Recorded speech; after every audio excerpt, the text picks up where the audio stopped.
দর্শকদের উদ্দেশ্যে যদি কিছু বলেন। আচ্ছা, দর্শকদের উদ্দেশ্যে এটাই বলবো যে যারা কন্টেন্ট ক্রিয়েশন নিয়ে ভাবছেন বা যারা মনে করেন যে না জবের পাশে আমরা কিছু ইনকাম করতে চাচ্ছি বা কন্টেন্ট ক্রিয়েশন নিয়ে কাজ করতে চাচ্ছি, তাদেরকে আমি বলবো যে আপনারা চাইলে প্রাথমিক ধারণা নেওয়ার জন্য আমার বইটা পড়তে পারেন, যেটা আসছে ফ্রিল্যান্সারদের নিয়ে, কন্টেন্ট ক্রিয়েটরদেরকে নিয়ে।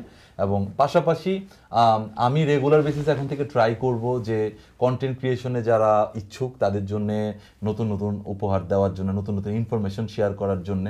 হ্যাঁ, আর কন্টেন্ট ক্রিয়েশনে আসতে পারেন। কন্টেন্ট ক্রিয়েশনে আসলে ফিনান্সিয়ালি বেনিফিটেড হওয়ার মতো অনেক স্কোপ আছে, আর কন্টেন্ট ক্রিয়েশন ইনকামেরও অনেক সোর্স আছে।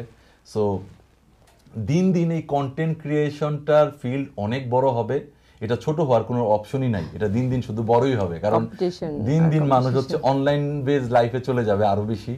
সো আমার মনে হয় যে আপনারা অনলাইন বেজ লাইফ নিয়ে ভাবতে পারেন। আর যারা মনে করেন যে না আমাদের পক্ষে কন্টেন্ট ক্রিয়েশন নিয়ে কাজ করা হচ্ছে না, তাদের জন্য আমি আবার ফ্রিল্যান্সারদের জন্য একটা বই লিখেছি যে ভবিষ্যতের জন্য কি কি স্কিল আসতে যাচ্ছে। সো আপনারা চাইলে এই বইগুলো কালেক্ট করতে পারেন এবং আমার পেজেরই রেগুলার বেসিসে আপডেট দেওয়া হবে, আমার টিকটক বা ইউটিউব বা ফেসবুক সব কিছুতে। সো আপনারা চাইলে আমাকে ফলো করে রাখতে পারেন সবসময়ের জন্য।